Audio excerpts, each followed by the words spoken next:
Hello. Welcome back to Minka Moving Through the Clouds. And as usual, we're doing it together. How are you guys doing? I hope you're all doing amazing. I hope it's not too hot where you are because it's really hot here, okay? Anyway, I wanted to talk more about the narcissist issue.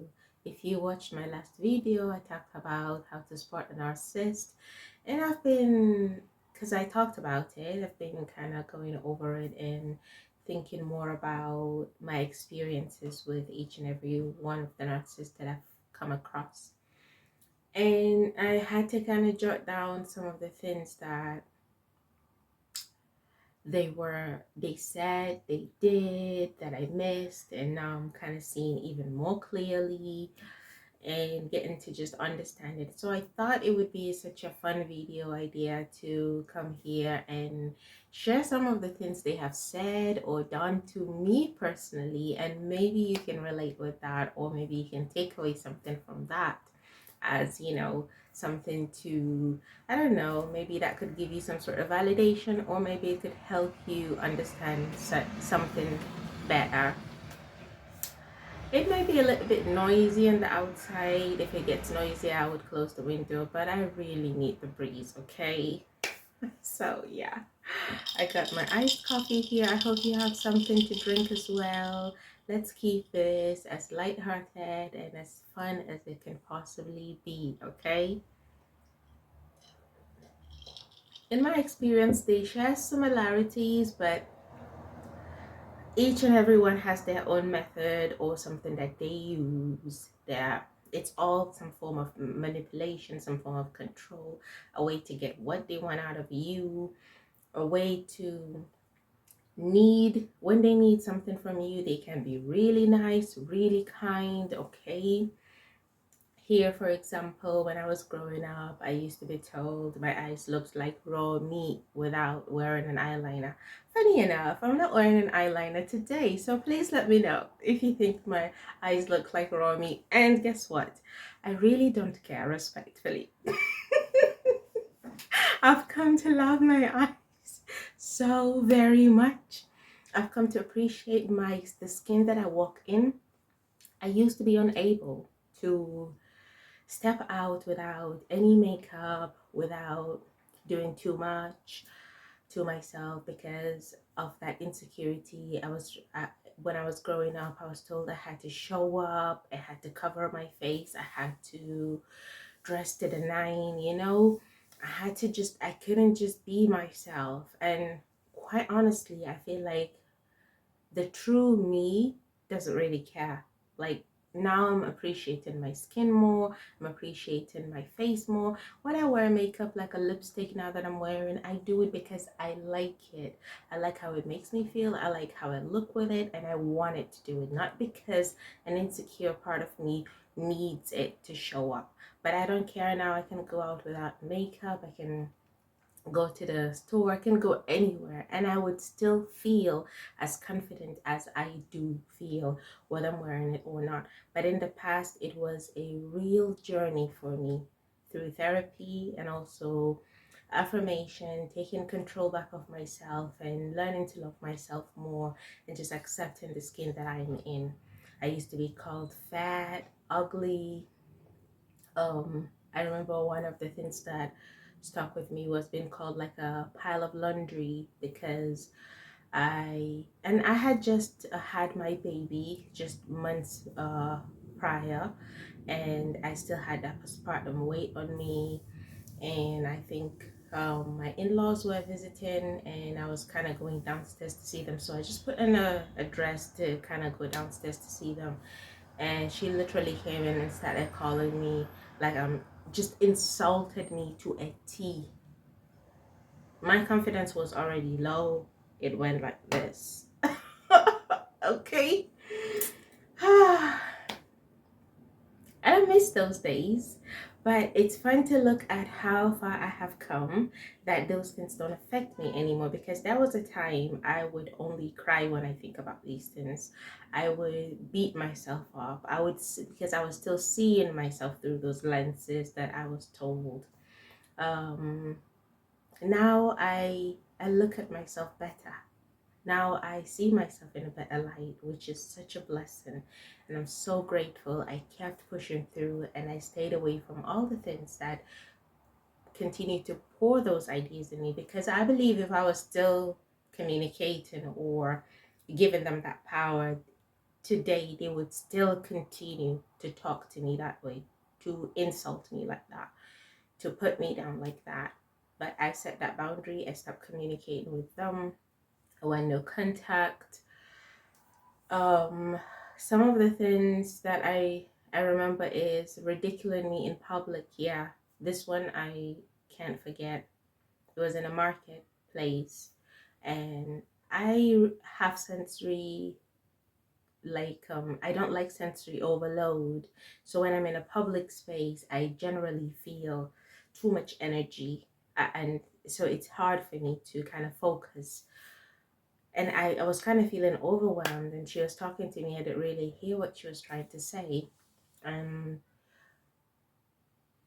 I was kind of distracted by something else. I completely missed what she was trying to say, and she just turned around. When I finally turned around, she just slapped me in front of everyone.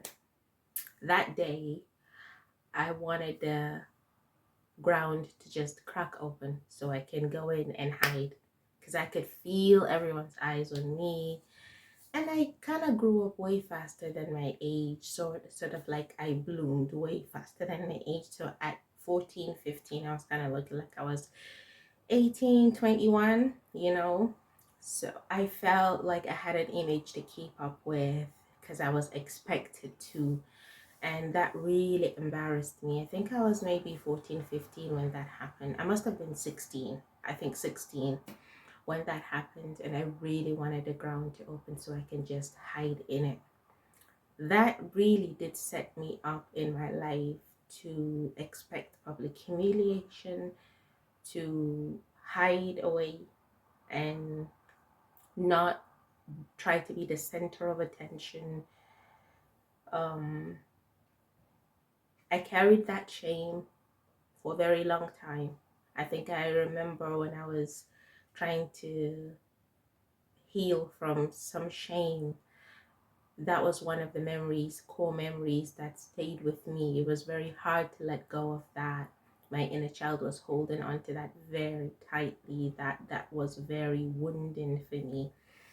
So I do know that public humiliation is a tool that narcissists love to use, because what better way to get you to conform and control? I remember, I think one of the things I wrote down here. Yeah, because I was young at the time, I got beat up literally for anything, okay? Just to get me to conform. I was a very adventurous, very um funny, goofy kid. I loved playing. I loved playing. I was very creative as well as a child, so I loved playing. I loved getting people together to play. And so I did love having friends and hanging out with the neighbors and things like that. And I got beat up literally nearly every day for that, just to get me to stop doing things like that. And whenever she got angry or she wanted to teach me a lesson, that's always the way to go. And I got told several things, like I regret, like when I started to take back control, and sort of not listen, when I kind of moved away from her, I used to get these messages that say really mean things like, "You're wasting your life away. I regret investing so much into you. You have nothing to show for. Whatever you're looking for, you're not gonna find it. You have failed me." Just things to make me really upset, to make me feel even low, so that I don't have that self-worth, you know. But I'm here. I got it. I got past it, okay? But I couldn't really heal while I was absorbing those things. I had to cut them out and really focus on my own healing, which was really helpful. So I think one thing I can say is it's really hard to heal from narcissistic abuse while you're still in it. One of the best things you can do is to cut it out, go no contact, or set some really strong boundaries if you can't go no contact. For example, there's kids involved or whatever, but you have to cut it out and stop entertaining that energy in order to be able to focus on your own healing and to grow out of it. There was another, so I kind of named them, I kind of mentioned everything I learned or I experienced with each person. So the next person here that I wrote down about, I experienced, this was someone I kind of was seeing. I would just call it a situationship. It wasn't really a relationship. It didn't get to that level, but we were friends first. And when I showed vulnerability, I received coldness from him. So when I shared something very personal to me, I expressed myself, some of my needs, my wants, or some of the things that are very important to me, I experienced a blank reaction. Or he would say things to shut it out, like it doesn't matter now anyway. Now you're in a different place, or that was so long ago.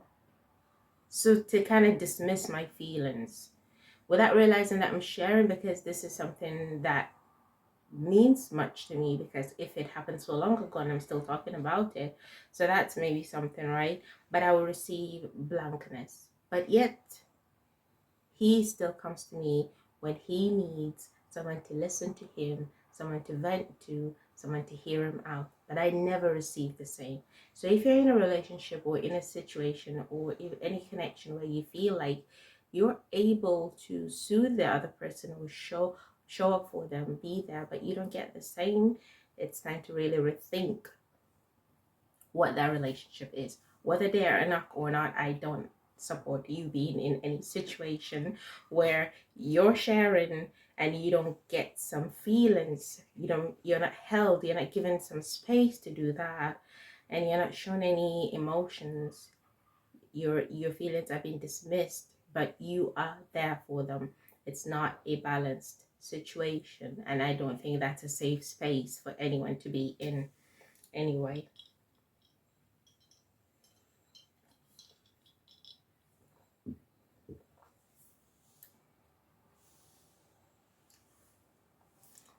If you're an empath, that's often how you realize when someone is taken from you or not around you.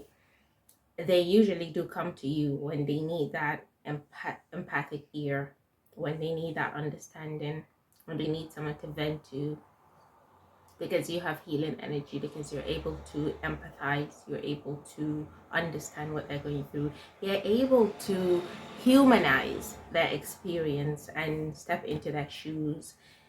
They need that. But when you need that, you don't get it from them.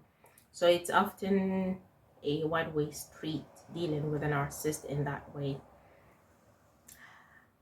One thing I remember, and another one that I dealt with is similar to this last one. They showed the same coldness when I expressed any vulnerability. And one thing about them, they tried to rush me. Even the other one tried to rush me. So one way to also know when you have just met a narcissist or potential narcissistic situation is they won't allow you space to process your feelings, to think. They would often try to rush you to be in a relationship. They will rush you to physical intimacy. They will rush you to friendship. They will rush you to anything. They won't allow you the space to think. They want to be back to back seeing you. They want to be calling you all the time. They want to know what you're up to. They want to be involved in your life so quickly. Now, if you're somebody who probably is lacking a friendship, lacking of someone in your life, or needing that kind of human contact, by not having it. You might think that, yay, oh, this person really likes me, this person is into me, um this person is there for me, this person cares about me. No, no, no. Anybody who cares about you, who likes you, should respect your space, shouldn't have to rush you. They will take that time to get to know you. And even if they like you so much, they will respect your need for space. They will go at your own flow, and they will not try to force it on you.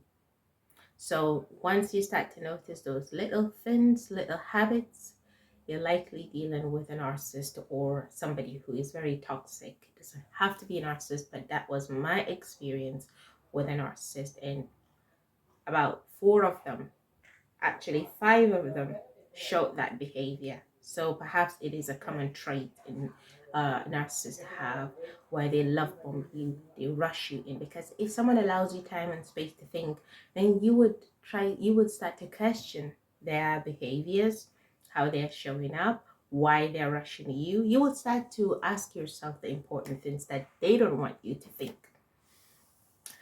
I ended up actually being this person's regulator. Like, for example, when we're hanging out, I would notice he's upset, maybe from a prior thing that had happened or something, and I would just start, I'll go into that mood of regulating his emotions, trying to cool him down, because that's what I used to do when I was growing up. Despite the fact that I never received that soothing, I was always the emotional regulator for her. I would assume I felt like it was my job to try and keep things calm and to try and make sense of situation, or bring some type of logic into the situation, so that I de-escalate things. I always felt like it was my job to do that. So as an adult, I tend to attract emotionally I won't say emotionally dysregulated, but that's one of them. But usually emotionally blocked people, um emotionally avoidant people, that's the word I'm searching for. And because I am used to that, I'm used to regulating people's emotions, I'm used to trying to keep the cool, my nervous system was already used to that. So I quickly realized I got into that habit again with him. And luckily for me, I started to question how things were. And I said, no, no, no, I need some space. When he wanted to see me, I said, no, I need some space to think. And when I started thinking, I was like, that's me going back into my old routine. I'm different now. I'm trying to choose better now. I'm trying to do better now. So no, I will not be rushed. I will not be pushed. And I will definitely not be your emotional regulator. Okay? You are an old person. You're a big older person. I will not be your emotional regulator. I am trying to regulate mine. I'm done with that life.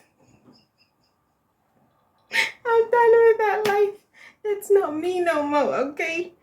Yeah, I usually catch myself when I start to do things like that. No, no, no, no, no, no, no. That's the old us, okay? No, we love you, but you guys to go, baby.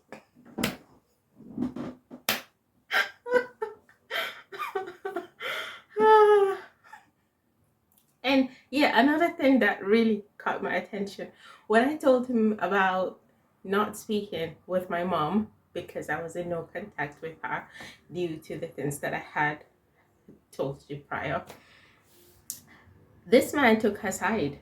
He was like, you should try and reconnect with your mom. My mom is rather difficult to, but now she's really old, and I kind of just feel sorry for her because, you know, he just started giving me reasons why I should go back, like I'm in the wrong. He doesn't even know half of the things that I haven't even told him this tip of what I had gone through with her, and he's already taken a side. So I don't like when people do that, especially when people say, but they're your parent, but they're your that. Do you know what it takes for someone to stop speaking to that parent? Because it's natural for everyone to love their parent. Believe me, because I know I do. I still do. But it takes a massive amount of strength and effort for someone to go into contact with someone they love, because they had to make a decision that this is unhealthy for me and there's no way forward here, so I have to back away. So narcissists usually would kind of take the side of anyone who's oppressing you or who's sort of victimizing you, because if they have you already weakened, if someone is already doing their job for them, it makes it easier for them to be around you, right? They don't have to do too much. So him telling me to go back to reconnecting with a situation that was very toxic for me and traumatizing didn't really help his situation. I definitely looked at him differently after that. That's before the final thing happened. And I said, nah, nah, nah, nah, nah. You got to go, baby. You got to go.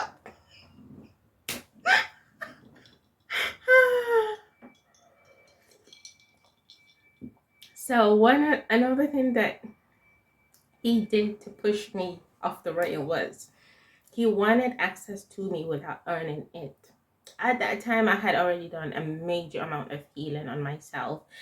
I've learned to set boundaries, to be assertive, I've learned to love myself. I've kind of learned my self-worth. So he tried to kind of get access with me without earning it. And I was like, no, you can't have access to me like that, baby. Okay, this thing takes time. We got to get to spend time to know each other. And I don't move fast like that. And he was opposed to that. He even tried to make it seem like I should be willing to do those things with him, because I had known him for a long time prior to actually starting dating him. I was like, no, it doesn't work like that. I'm not like that, and I don't want to do that. And that's when I saw the other side of him, because he kind of just put a block there to say, all right, if you're not going to do this, we can't move forward, and I need you to do this so that we can move forward. And I was like, okay, baby, bye-bye, see you never. Okay, this girl don't roll like that no more. This girl knows how work now. Okay, this girl knows what she's doing now. We're not gonna get sucked in like that, and we're definitely not going to fall for this shenanigans. So I let that go. And I noticed generally he met me with lack of understanding whenever I asked for like the time to get to know him, space. It was always me having to over explain myself when he wants to see me, and I'm like, I'm not in the mood, I'm not feeling well. I always have to over explain myself. I was drained. Okay, I started to feel really burdened by that connection. In fact, before he did that, I was ready to cut it out anyway, because I was starting to feel like this is not what I want. If this is already this difficult in the beginning, I wonder what this is going to get into. So I don't want to start anything this new this early to be this difficult. So if you start to feel like that, your job is not to try more, okay? Nothing so early should start like that. If you start to feel like you're met with lack of understanding, you're not being understood, whatever you say is being dismissed, they're not hearing what you're saying, it's like you're speaking to a wall, or they try to kind of make you over explain yourself, your job, when you start to feel like I need to try more, I need to push more, that's your conditioning coming through, okay? And that's your sign to take a step back and focus on yourself. Your job is definitely not to try more, because the past me would have tried more. The past me would have needed that validation. The past me would have wanted to make peace by letting go of my own standards and my own boundaries. The past me probably would have not been able to stand up for herself. So if you're in a situation where you feel like you're unable to stand up for yourself, I encourage you to just, and especially if you don't have the tools or you don't feel like you're able to stand up for yourself, leave it. Just leave it. Go learn how to stand up for yourself. Go learn how to be assertive through therapy. Okay, go learn those things before you put yourself in any position like that again. I generally don't encourage anyone to try dating when they have been in a narcissistic abusive situation or any form of abuse. Take your time to heal. It will take you a long time to heal. So you have to take your time to heal. Jumping into the next situation, you are likely to attract the same person because you are still under the conditioning that attracted that last one. You're still under it. You haven't removed that conditioning. You haven't undone that conditioning. Okay? So it's for your own best interest. Absolutely. Because some of narcissistic abusive situations escalate, and we'll get to that. Okay, we're done with this person. The next one was started as a friendship. I met him through a group, and he kind of rushed in quickly to be my friend. Wanted to spend time with me, and because generally I'm a what do you call it? During my healing journey, I was a loner. I decided being alone was so much better than dealing with people. When I attracted people, they were always the wrong ones. It's best to be alone, baby, and figure out what we are doing wrong so we can make it right. So at that time, I started to feel like I'm ready to put myself amongst people, and here comes this one. Rushed in quickly with gifts. He wanted to see me almost every day without earning my time, you know. And another thing is he started buying like clothes for me and telling me to dress in them, like, because you know, he saw me like I like to dress nicely and all those things, so he wanted to buy those things. But guess what? He was buying older women's outfit for me. And one day I said, please stop buying clothes for me. All the clothes you're giving me, I can't even wear. And he said that you need to be wearing them. I'm buying them because you need to be dressing, you know, covered, more covered, because I don't want other people checking you out. Whoo! That took me back. That took me back to an old situation where I started dressing up the way they wanted, started covering myself up the way they wanted, started doing my hair the way they wanted. I was like, ha ha ha, spotted. Spotted. And before you know it, I think I only met this guy for what, 2 weeks? This guy was talking about marrying me. Red flag. This was the biggest red flag, okay?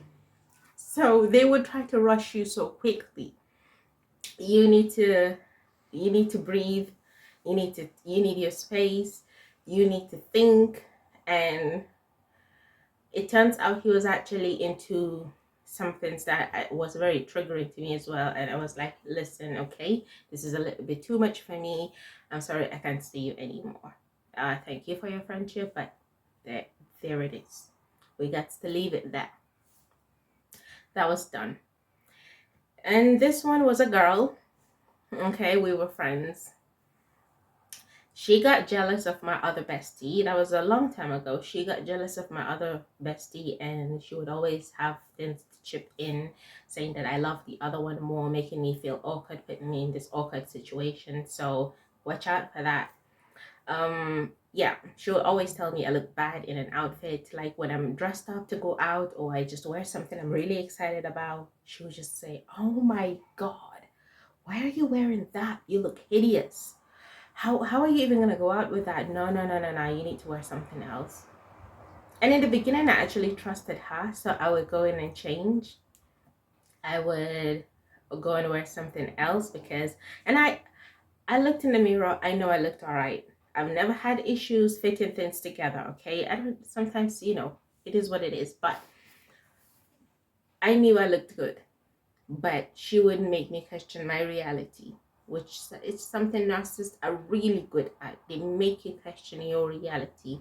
And if you trust them, if you care about them, if you trust their opinion, or you actually do respect their inputs, that's where you go questioning yourself. So thereby making you doubt yourself and your intuition and your own sanity. Those are ways to look at situations also. When you know, you gotta trust yourself. And when somebody tries to put doubts in you, it's for you to stand up for yourself there. At that time I wasn't really very vast, I think, in the narcissistic topic. So I just thought she was, looking out for me.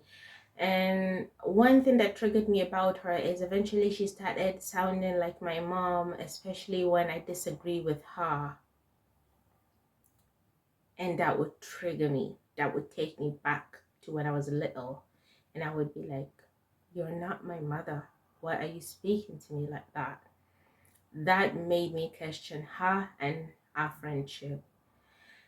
And sometimes she would come to me when she needs me, like when I kind of put space with her, I don't want to speak to her, she would kind of use my emotions to get to me, which is a very good way that narcissist gets to you, especially if you're an empath. They've all used it on me. When you put space, you don't want to see them, or they've done something that hurts you and you kind of just backed away a little bit, they would find something very emotional that they know would get to you and you would feel sorry for them. They will come right under to get to you. I've experienced it. So she would use something emotional, even a truthful confession. She's once told me she's only invited me because at one time we kind of worked together.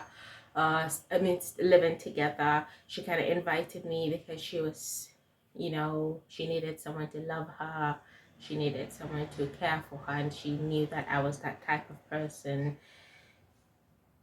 So she wanted me there because she never had, and she used it in a way that she never had someone to love her. And that got to me because she knows my weakness. She knows that I would care about things like that. I would feel sorry for her. So at that time I didn't even see that as a red flag. I just kind of felt sorry for her and went right back to soothing her. And before you know it, I'm deep in again. But the one thing that got me away from her finally, let me have a sip.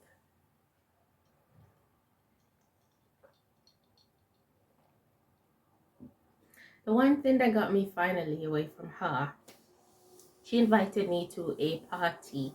At that time, we were not even living together. I had moved out. She invited me to a party at her friend's house. I got dressed up. It's a house party. I got dressed up. I went to the party and I sat on a chair. It was a single chair. And these four guys just kind of, we were all talking anyway, but once I sat on that chair, four of the guys just kind of surrounded me. One was standing here, the other was standing here, one even sat on the handle of the chair, and the other one was right behind me here. And at that time, I felt really caged. I felt triggered. I already felt unsafe because that's a very weird situation for me to be in, especially because I had come from a history of my own past triggers at, situations that didn't favor me with men. I couldn't get a word out because, and this is the annoying part, all four of them were hitting on me. Everyone was trying to get their word in to say something nice to me, to get my attention, and it was just too much for me. So I just got up quickly and went to the kitchen. While I was in the kitchen, there was another guy there who came on to me, and this guy was already a little bit wasted, and he trapped me in the kitchen and kind of just came on to me, tried to kiss me, and I pushed him away and I was like, what are you doing? And one of the guys just came and saw what happened. Thank God he saw what happened, and he pushed him away and kicked him out of the house. It was like, then he came back and said, I'm sorry, he's drunk. And everybody came into the kitchen. Are you okay? I'm like, yeah, I'm all right. But that was really scary. So I went outside the house, I sat down, and one of the girls just kind of came and sat with me. And I said, I'm ready to go. I called a taxi and I left. My friend didn't even check up on me, the one that invited me. The next day, she called me like everything was normal. And I was like, do you know how triggering and terrifying that situation was for me? You invited me to that house. I really felt like you abandoned me. I didn't feel safe. I was very terrified, and that was triggering to me. And she dismissed my feelings by telling me, I thought you would be grateful that many men were interested in you. If I were you, I would just be grateful instead of kind of making this an issue. This is really not an issue. Dismissed my feelings in a situation where I felt physically unsafe and triggered, and you're telling me I should be grateful. That was the last straw for me. That was the last time I spoke to her. I said, no. Well, I'm not doing this with you anymore. I'm done. I can't be with someone who puts me in a very unsafe situation like that and then tells me to be grateful. So I didn't. That was the end of that one. So that's another example. They would dismiss your feelings. They will gaslight your experience, and they will try to usually twist it in a way where the explanation should make more sense than your reality really. I was used to it growing up, my explanations being dismissed. I never actually got a chance to explain. I was told constantly, shut up, shut up, shut up, shut up. No wonder I grew up with no voice. I had to reclaim my voice. I had to find my voice. I had to actually learn to speak up. It was very hard for me to speak up when I was growing up, to stand up for myself, because I lost my voice. Being constantly told to shut up will take your voice away. I promise you that. So if you've had an experience like that, you probably don't know how to stand up for yourself. You probably don't know how to speak up for yourself. Those are all things that you can learn and unlearn the past as well. So there is hope. This is the last one, I believe. Yeah. This one I was married to. This one told me to not trust my intuition and follow him blindly because he knows what's best for me. Okay. And he got me. He often punished me with silence when I try to disagree with him or I don't do what he wants. He involved his parents and friends in our personal and intimate issues constantly. He refuses therapy when I suggested it and told me not to even trust my therapist because I had postpartum depression and I was seeing a therapist. He hides books from me that he found were intelligent books. He would often say, I don't want you to use them against me. Yeah, because narcissists often think from their own perspective. They think everyone is like them because he reads these books to use them against people. So he thinks that if I read them, I would be doing the same.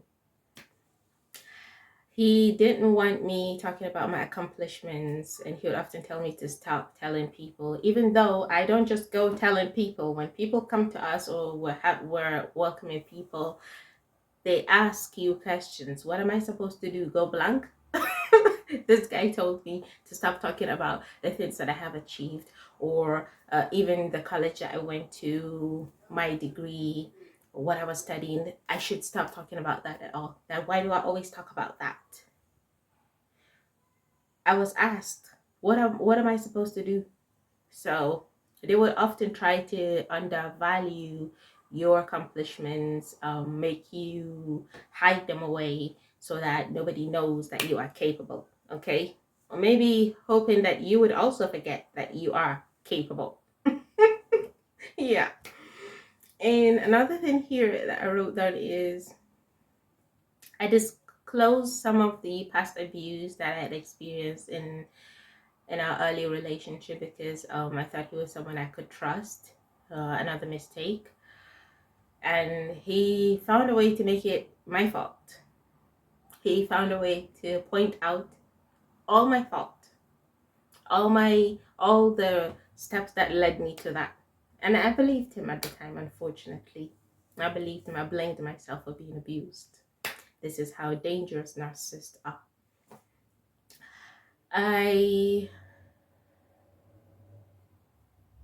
He once told me I am too good for this world and that I should trust him to lead me because he believes he knows better for me, that people will eat me up. So wanting me to not feel safe in the world was another way of his way of controlling me. He asked me to take my daughter away to his mom, and so that he can spend more quality time with me, ship her over to Nigeria and come back and be with him, so that he can spend more time with me, because he was feeling like he wasn't getting enough time with me. That was really crazy. I couldn't even fathom the idea of doing that. But that's how selfish narcissists are. All they think about is themselves. He would start a fight with me and then go to my dad, call my dad over the phone, and tell my dad that I started a fight with him and completely lie about the situation. And my dad would call me and I would be confused, like, I didn't know that happened. And my dad would be like, what? But this is what he told me. He woke me up at 5 a.m. in the morning and he told me this, and that. I'm like, that never happened. Thank goodness my dad trusts me. Thank goodness. Because my mom was another topic. She would believe him. My dad trusts me. So he would say, but why is he doing these things? I'm like, he's been looking for my trouble. He's been doing this, he's been doing that, all trying to rile me up. So my dad was already starting to get worried for me at that time. He would call my mom, lie and lie about me, but she would believe him, which gave him more confidence, because he now has my mom's backing, because she would believe some of the things he says about me, since I don't generally share what's going on with her. Whenever like he does something or I tell him what he's done to hurt me, he would tell me I'm imagining it. It never happened. At some point, I actually started questioning my reality. I literally started questioning whether I'm crazy, because he would make me think that that never happened. So I would go like, okay, maybe it never did. Maybe I'm crazy. Another tactic narcissists use, they would make you question your reality until you really have lost your mind. So I think that's kind of one of their goals, to get you to fall for them, to get you to follow their path, to get you to easier to control. He would tell me what to wear. I wasn't allowed to wear what I wanted to wear. It has to be what was approved for him, what was approved for his parents. He would call his mom and complain about me, and she would call me and complain to me as well and insult me and tell me that if I don't get on the program, he would go and marry another woman. He wasn't only threatening me, he would have his mom and his sisters call me to threaten me. Yeah. He didn't like my friends. He tried to turn my friends kind of against me. Didn't want me working. Didn't want me doing anything. He will call a meeting with people and kind of family and friends to counsel us, and he would convince them with his lies. And this is somebody who was charming, who was very sociable, who was very respected on the outside. He knew how to communicate. I didn't even have my voice at the time. I barely could stand up for myself. So he was able to explain himself, communicate, and get his lies believed. Meanwhile, I don't even know how to speak up for myself. I don't even know how to say anything. And at that time, I was very full of self-doubt. I didn't even believe my reality. It goes on and on and on, okay? He also tried to ruin my reputation with people that we both knew. So he would tell them lies about me. He even accused me of cheating. Meanwhile, he was the one cheating. I was very busy taking care of a baby postpartum. I was studying my master's. I was taking care of the home because he never does anything. When did I have time to go cheat? But I was accused of cheating because they often think what they're doing is what you would possibly do. So they turn the mirror at you, and if they point the finger at you, nobody would accuse them because everybody's too busy looking at you, right? It was a lot of things, okay? He also hated my daughter simply because she liked me more. Because I spent more time with her. I spent all day with her. It was just me and her. And he was never at home to spend time with her. When he was at home, he was either making me cry, insulting me. We were fighting a lot. So I think kids are very in, intuitive. She didn't feel safe around him as well because she would kind of push him away and kind of just hold me. She was very responsive like that, and he didn't like that. Let's close this one because it just goes on and on. Child, I ain't got time for that. Another one, another person. Two of these people were very charming, very in and out of my life. It's their way or the highway. When they need me, they're very kind but ruthless when I don't agree to their way. And they try to kind of push themselves on me. I usually felt very physically drained after seeing them or dealing with them. So that's another thing to pay attention to. This one was a colleague actually. She was sort of my manager, and she was trying to get me to do everything she wanted. And at some point I was like, nah, okay, this is getting a little too much. I can't do something. So she got a new colleague, and she befriended me in the beginning so that she got close to me.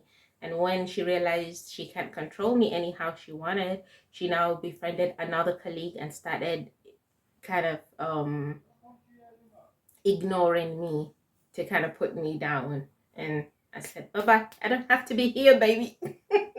I'm used to running away from narcissists. I'm used to leaving y'all. So bye bye. I washed my hands off that situation. I said, I'm not coming back here. I think she followed up on me. When are you coming back? I said, never.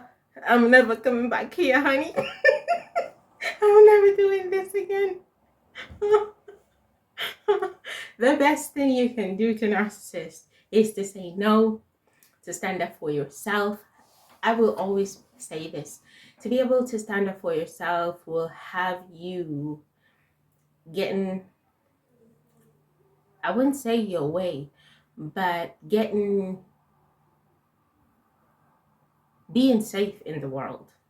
Being safe. Because when people know you're not easy to control, you're not easy to manipulate, they will usually leave you alone if they have bad intentions. And if they have good intentions, they will be happy to live with you and coexist with you, because that's how it's supposed to be, right? So learning self-love, self-worth, standing up for yourself, setting boundaries, knowing your limits, and actually taking your time, okay? Making sure that you are feeling safe in every situation that you're in, and also teaching your own nervous system to feel safe in the world and in your own body, so that you're able to detect situations that make you feel unsafe, and also don't allow anybody to rush you. I think some of these things that I have mentioned are just my own personal experience with narcissists, okay? I'm a very strong empath, so it's been a journey of me to narcissist, learning to empower myself through that. I definitely don't, I would say I don't regret it, but I learned a lot, because without those people I probably wouldn't have learned to stand up for myself, to set more boundaries, to realize who I am, and to know what I don't want and what I want, you know? So as horrible as it's been, I took away the lessons.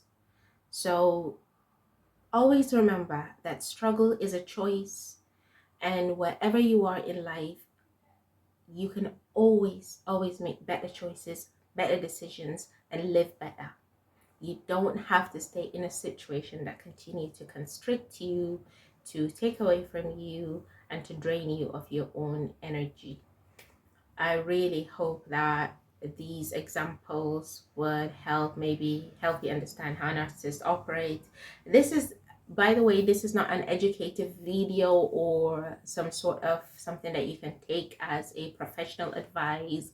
I want you to see this as me sharing my own personal experience with narcissists and some of the things that they do, how they show up, how they act in situations, and take away what you can from it and perhaps maybe add something. I would love to hear your own experiences with narcissists, how you got out or what you learned and took away from the situation, and anything you would love to add. I would really love to hear from you, and I hope that you have enjoyed.